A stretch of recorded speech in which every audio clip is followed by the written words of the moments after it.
Hello friend, cooking રેસિપીસમાં તમારું સ્વાગત છે। આજે અમારે સેવ રોલ બનાવવાના છે। અમારી ચેનલમાં તમે નવા આવ્યા હોય તો લાઈક કરજો, શેર કરજો, સબસ્ક્રાઈબ કરવાનું ભૂલશો નહીં। અહીંયા મેં 3 મોટા બટાકા લીધા છે, સેવ લીધી છે, તમે જોઈ શકો છો।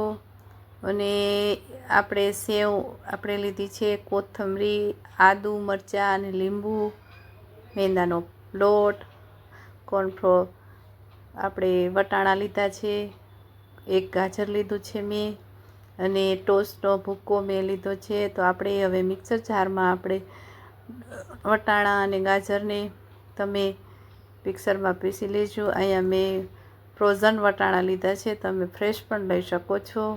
હવે આપણા વટાણા છે, ગાજર એ બધા આવા કચરા મેં પીસી લીધા છે, એને આ રીતે આપણે અધકચરા પીસી લેશું। અને એમાં આપણે હવે પાછા મરચાં અને આદું આપણે એકદમ ગ્રેવી જેવા વાટી લેશું મિક્સર જારમાં। હવે આપણે બટેકા છે એને આ રીતે આપણે માવો એકદમ હાથની મદદથી હું બનાવી લઉં છું। આ રીતે તમારે મસળી લેવાના છે, બટેકા સેજ કડક રાખવાના છે, એટલે આપણા કટલેસ છે સેવ રોલ છે એ એકદમ કટલેસ જેવા જ બને છે। એટલે તમારે છે આ રીતનો કડક માવો રાખવાનો છે બટેકા બહુ પાણીવાળા ન હોય એનું ધ્યાન રાખવાનું છે। આ રીતે કડક માવો હોવો જોઈએ, તો આપણા સેવ રોલ છે એ બહુ સરસ એવા સારા બને છે। તો મેં અહીંયા આદુ અને લસણ મરચાંની પેસ્ટ નાખી છે, એક કપ જેટલી મેં કોથમીર એડ કરી છે, અને 3 પટ્ટીનો ભૂકો મેં એડ કર્યો છે।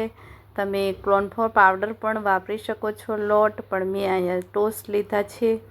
સ્વાદ પ્રમાણે આપણે મીઠું એડ કરીશું, 1 ચમચી જેટલું આપણે લાલ મરચું પાવડર એડ કરીશું,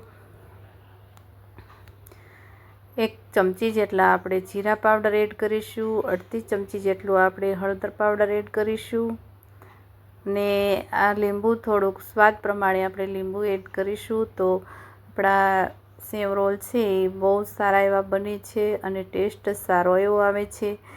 મેં અહીંયા લીંબુ નાખ્યા છે, એને સામે આપણે બેલેન્સ કરવા માટે આપણે ખાંડ પણ નાખી શકો છો। મેં અહીંયા કિપ્સ કરી છે, બાળકો ગળ્યું ભાવતું નથી એટલે મેં અહીંયા લીંબુ એડ કર્યું છે। તમે બેલેન્સ કરવા માટે તમે ખાંડ ઉમેરી શકો છો, 1 ચમચી જેટલી। અને હવે આ બધું હાથની મદદથી આપણે બરાબર મિક્સ કરી લેશું। અને આવો ટાઈટ કડક લોટ હોય તો આપણા રોલ એકદમ સારા એવા બને છે। આમાં પાણી કે કાંઈ જરૂર પડતી નથી, સાતળવા માટે ખાલી તેલની જ જરૂર પડે છે। અને આ રીતે તમારે બધા પણ રોલ વાળી લેવાના છે।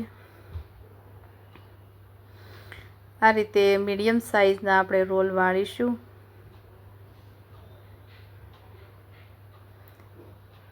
અને એકદમ ફિટ આપણે રોલ વાળીશું, કેમ કે આપણા રોલ સાતળવા ટાણે વિખાય નહીં એના માટે આપણે ખાસ ધ્યાન રાખીશું, નકર આપણા તેલમાં બધા રોલ છે એ બધા છૂટા પડી જાય છે। એટલે આપણે આ રીતે હાથની મદદથી મસળી અને બરાબર તમે જોઈ શકો છો કેટલા સરસ ટાઈટ આપણા રોલ છે એ બની ગયા છે। આ રીતે તમે બનાવશો તો સેવ રોલ જરૂરથી સારા બનશે। લગ્ન પ્રસંગમાં બનતા હોય એવા આપણે સેવ રોલ અહીંયા બનાવું છું હું, અને તમે જરૂરથી બનાવજો। આ સેવ રોલ છે એ બહુ સારા એવા બને છે અને ટેસ્ટ પણ એટલો સારો આવે છે, કટલેસને ભૂલાવી દે તેવા આપણા સેવ રોલ છે। આ રીતે આપણે મીડિયમ સાઇઝના બધા એક સરખા આપણે સેવ રોલ વાળી લીધા છે। હવે તમે જોઈ શકો છો, હવે આપણા સેવ રોલ એકદમ રેડી થઈ ગયા છે। હવે આપણે એક બાઉલમાં મેંદાનો લોટ એડ કરીશું, તમે કોર્નફ્લોર લોટ પણ લઈ શકો છો, મેં અહીંયા મેંદાના લોટમાં બનાવું છું। અને લોટની બેલેન્સ કરવા માટે મેં થોડુંક અહીંયા મીઠું એડ કર્યું છે, અને ચમચીની મદદથી આપણે બરાબર મિક્સ કરી લેશું। અને આ પેસ્ટ છે એ મેંદાની આપણે એકદમ પતલી એવી રાખવાની છે, બહુ જાડી નહીં બહુ પાતળી નહીં એવી રાખવાની છે। એટલા માટે બહુ જાડી રાખશો તો આપણું કવર છે એ બહુ થીક જેવું થઈ જાય છે, એટલે આપણે બેલેન્સ કરવા માટે થોડુંક એવું પાણી એડ કરીશું। અને આ રીતે આપણે પેસ્ટ બનાવી લઈશું. તમે જોઈ શકો છો એકદમ પાતળી છે આપણી પેસ્ટ. હવે આપણે સેવ છે એ બહાર મળે છે, બહુ મોંઘી પણ મળતી નથી, એટલી બધી સારી એવી સેવ મળે છે. તમે જોઈ શકો છો. હવે આ સેવ છે એનો આપણે ભૂકો આપણે એકદમ કરી લઈશું મીડિયમ સાઇઝમાં. અને આ રીતે તમે હાથની મદદથી મસળી અને આ રીતે પાવડર કરી લેવાનો છે. બહુ ઝીણોય નહીં, બહુ જાડોય નહીં, એવું આપણે રાખવાનું છે સેવને. અને હવે આપણે રોલ છે એને સેવ રોલ એને આપણે બરાબર આ રીતે મિક્સ કરી અને એનો કોટ કરી લઈશું. હવે ઉપરથી સેવનું કોટ કરી અને આપણે તેલ આપણું પણ ગરમ થઈ ગયું છે એટલે એમાં સાતળી લઈશું. અહીંયા મેં અગાઉથી તેલ ગરમ કરી અને રાખ્યું છે એટલે આપણે સાતળી લઈશું. સેવ રોલ બહુ સરસ એવા બને છે, બાળકોને બહુ જ ભાવે છે. તમે ટિફિન કે નાસ્તામાં પણ દહીં ખાઈ શકો છો. આ રીતે આપણે એક પછી એક બધા સેવ રોલ આપણે બધા સાતળી લઈશું. અને ગેસની ફ્લેમ છે એ આપણે મીડિયમ રાખીશું, કેમ કે આપણા રોલ છે એ જલ્દી બ્રાઉન કલરના ન થઈ જાય એટલા માટે આપણે મેં ગેસની ફ્લેમ મીડિયમ રાખી છે. તેલ ફૂલ ગરમ થઈ ગયું છે. તમે જોઈ શકો છો આપણા રોલ એકદમ ક્રિસ્પી એવા બની અને બ્રાઉન કલરના થઈ ગયા છે. એક સર્વિંગ પ્લેટમાં આપણે કાઢી લઈશું એને. આ રીતે બધા એક પછી એક આપણે બધા રોલ વાળી લઈશું. તમે જોઈ શકો છો આપણા રોલ કેટલા સરસ બની ગયા છે.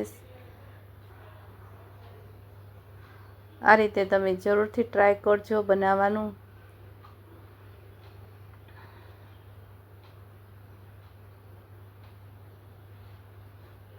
હવે તમે જોઈ શકો છો એકદમ અહીંયા બધા રોલ સરસ એવા બની ગયા છે.